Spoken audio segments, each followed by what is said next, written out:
बिस्मिल्लाहिर्रहमानिर्रहीम। अस्सलाम वालेकुम। आप देख रहे हैं अलिफ न्यूज़ और मैं हूं आपके साथ माजिद अली। शामिल करते हैं पाकिस्तान और दुनिया भर से ब्रेकिंग न्यूज़ हेडलाइंस। शामी फ़ौज ने हमा शहर का कंट्रोल संभाल लिया। शामी वजारत दिफा का कहना है कि शामी फ़ौज ने हमा शहर का कंट्रोल संभाल लिया है। वजारत दिफा के मुताबिक शामी फ़ौज किसी भी हमले को नाकाम बनाने के लिए तैयार है। बागियों को हमा शहर से दूर धकेल दिया गया है। बागियों के खिलाफ कार्रवाई में रूसी तैयारों ने भी भरपूर हिस्सा लिया। शामी और रूसी तैयारों की बमबारी में दर्जनों बागी मारे गए। बागियों ने हलब पर कब्जे के बाद हमा शहर की जानिब पेशकदमी की थी। खबर के अगले हिस्से में बात करते हैं डोनाल्ड ट्रंप की गजा जंगबंदी के लिए सफारती कोशिश। कतर ने सालसी का किरदार दोबारा शुरू कर दिया। गजा में जंगबंदी के लिए नौमुंतखब अमरीकी सदर डोनाल्ड ट्रंप ने सफारती कोशिशें तेज़ कर दी। आलमी खबरसां इदारे की रिपोर्ट के मुताबिक डोनाल्ड ट्रंप के नामजद एलची बराए मशरक़ वस्ता ने गजा जंग के मामले पर नवंबर में कतर और इसराइल के वज़रा आज़म से मुलाकातें की। खबरसां इदारे की रिपोर्ट के मुताबिक अमेरिका की जानिब से इशारा मिलता है कि मुलाकात के नतीजे में कतर ने सालसी का किरदार दोबारा शुरू कर दिया है। खबरसां इदारे की रिपोर्ट के मुताबिक इम्कान है कि हमास के मुज़ाकरातकार बातचीत के नए दौर की सहूलत के लिए दोहा वापस जाएंगे। वाज़ेह रहे कि नवंबर 2024 के आगाज़ में बरतानवी खबरसा एजेंसी की एक रिपोर्ट में अमरीकी एहलकार के हवाले से बताया गया था कि अमरीका की जानिब से कतर से मुतालबा किया गया है कि हमास की क़यादत को मुल्क बदर किया जाए, जिस पर कतर ने हमास क़यादत को भी अमरीकी मुतालबे से मुतल्लिक आगाह कर दिया था। बाद अज़ा कतर की वजारत ख़ारजा के तर्जुमान ने अपने एक बयान में कहा था कि दोहा में फ़लस्तीनी अस्करी तंजीम हमास का सियासी दफ्तर मुस्तकिल तौर पर बंद नहीं किया जा रहा। कतरी वज़ीर ख़ारजा के तर्जुमान का कहना था कि हमास का दफ्तर गजा जंग के खात्मे के लिए सालसी की कोशिशों को सहूलत फराहम करने के लिए बनाया गया था। ज़ाहिर है जब सालसी का अमल ना हो तो दफ्तर का कोई ख़ास किरदार नहीं रहता। कतरी तर्जुमान का कहना था कि दोहा में हमास के दफ्तर की मुस्तकिल बंदश से मुतल्लिक कोई भी फैसला हुआ तो आपको बराह रास्त हम ही आगाह करेंगे। इसे मीडिया की क्यास आराइयों का हिस्सा नहीं होना चाहिए।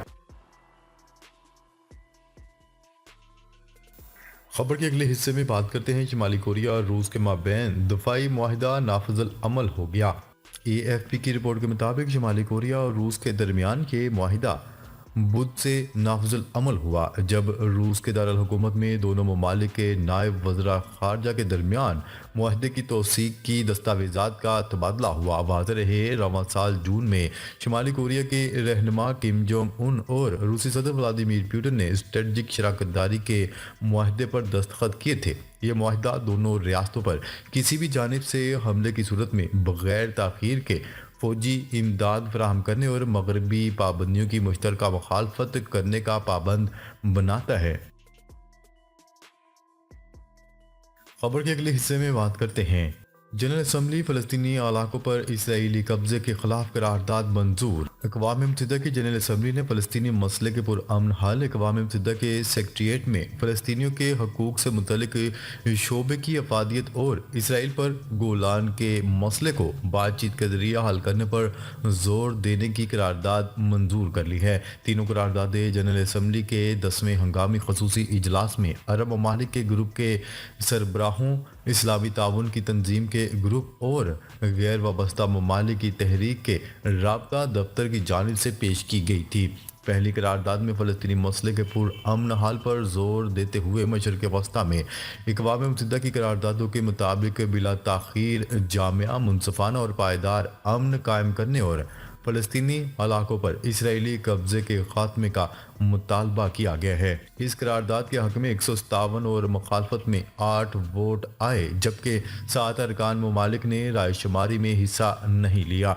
करारदाद में बैनुल अक़वामी क़वानीन के मुताबिक फ़लस्तीनी मसले के 2 रियासती हल की हमायत की गई है, जिसके तहत इसराइल और फ़लस्तीन की रियासतें 1967 से पहले की सरहदी हदूद की बुनियाद पर एक दूसरे के साथ अमन सलामती से रहेंगी। इसी तरह दूसरी करारदाद अक़वाम मुत्तहिदा के सेक्रेटेरिएट में फ़लस्तीनियों के हकूक़ से मुतल्लिक शोबे के बारे में थी। इस करारदाद के हक़ में 101 और मुखालफत में 27 वोट आए, जबकि 42 ارکان نے رائے شماری میں حصہ نہیں لیا۔ اس قرارداد میں کہا گیا ہے کہ اقوام متحدہ میں فلسطینیوں کے حقوق سے متعلق شعبے نے اس مسئلے کی جانب عالمی توجہ مبذول کروانے اور تنازع کے فوری اور پرامن حل کے لیے تعمیری اور مثبت کردار ادا کیا ہے۔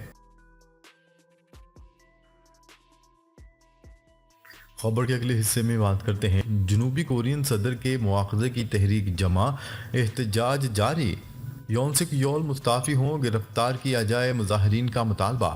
جنوبی کوریا کے صدر یون سک یول کے خلاف اپوزیشن نے مواخذے کی تحریک پارلیمنٹ میں جمع کروا دی۔ اپوزیشن کو 300 رکنی ایوان میں صدر کے مواخذے کے لیے 200 کی حمایت درکار ہے۔ صدر کے مواخذے کی تحریک جمع کروانے کے بعد ترجمان اپوزیشن نے صدر کی طرف سے ابتدائی مارشل لا کے اعلان کی مذمت کرتے ہوئے کہا کہ ہم جمہوریت سبوتاژ کرنے کی اجازت نہیں دیں گے، لوگوں کی زندگیوں کے تحفظ کو یقینی بنایا جائے گا۔ ہم صدر پر بغاوت کے جرائم کے الزامات لگانا چاہتے ہیں۔ بی بی سی کی رپورٹ کے مطابق گزشتہ روز اسکول، بینک اور سرکاری ادارے معمول کے مطابق کھلے رہے، تاہم پورے سیول شہر میں مظاہرے جاری ہیں۔ مظاہرین صدر سے مستعفی اور حکومت سے صدر کی گرفتاری کا مطالبہ کر رہے تھے۔ امریکی وزیر خارجہ اینتھنی بلنکن نے خبرساز ایجنسی سے گفتگو میں کہا کہ امریکہ کو جنوبی کوریا کے صدر کی جانب سے مارشل لا کے فیصلے کا پہلے سے علم نہیں تھا۔ یہ اہم ہے کہ جنوبی کوریا میں سیاسی تنازعات پرامن قانون کی بالادستی کے ساتھ حل کیے جائیں۔ آئندہ کچھ روز میں جنوبی کوریا کے وزیر خارجہ سے بات چیت کا امکان ہے۔ خبر کے اگلے حصے میں بات کرتے ہیں امریکہ نے ایران کی تیل فروخت پر عائد کردہ پابندیوں میں مزید سختی کر دی۔ خبرساز ایجنسی کی رپورٹ کے مطابق امریکہ نے ایران پر غیر قانونی طور پر تیل فروخت کر کے حاصل ہونے والی رقم جوہری پروگرام میں استعمال کرنے کا الزام عائد کر دیا۔ امریکہ نے ایران کے 35 افراد اور اداروں پر فوری طور پر نافذ العمل ہونے والی پابندیاں عائد کی ہیں۔ امریکہ کا کہنا ہے سابقہ پابندیوں کے باوجود ایران ابھی تک اپنا تیل فروخت کر رہا ہے۔ اس سے حاصل ہونے والی رقم جوہری پروگرام اور بغیر پائلٹ والے ڈرون بنانے میں خرچ کی جا رہی ہے۔ امریکہ کی ان تازہ پابندیوں کا مقصد ایران کو بین الاقوامی آئل مارکیٹ سے دور رکھنا ہے۔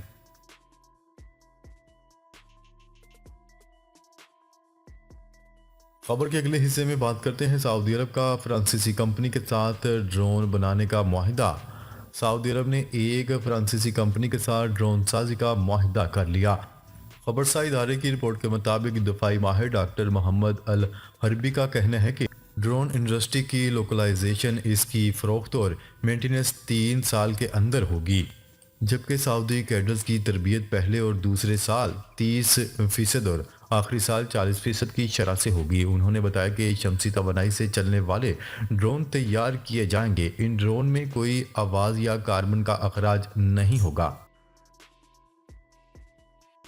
خبر کے اگلے حصے میں بات کرتے ہیں پاکستان میری ٹائم ایجنسی نے بھارتی جہاز کے عملے کو ڈوبنے سے بچا لیا۔ پاکستان میری ٹائم سیکیورٹی ایجنسی نے ہندوستان مالبردار جہاز کے ڈوبنے کے بعد زندہ بچ جانے والے عملے کے 12 ارکان کو ریسکیو کر لیا۔ پاکستان میری ٹائم سیکیورٹی ایجنسی کے اعلامیے کے مطابق 10:20 پر میری time rescue coordination centre Pakistan کو MRCC ممبئی کی جانب سے ایک فوری ای میل موصول ہوئی، جس میں ڈوبنے والے بحری جہاز سے بچ جانے والوں کو تلاش کرنے اور بچانے کے لیے مدد کی درخواست کی گئی۔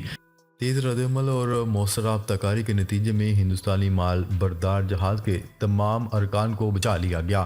ریسکیو آپریشن میں maritime security agency, ships, boats اور ایئر کرافٹ نے حصہ لیا۔ کارروائی علاقائی تعاون کو فروغ دینے کے PMS کے عزم کو ظاہر کرتی ہے۔ یہ آپریشن کسی بھی قومیت کے بغیر سمندری ہنگامی صورتحال کا جواب دینے کے لیے میری ٹائم سیکیورٹی ایجنسی کی تیاری اور پیشہ ورانہ مہارت کی نشاندہی کرتا ہے۔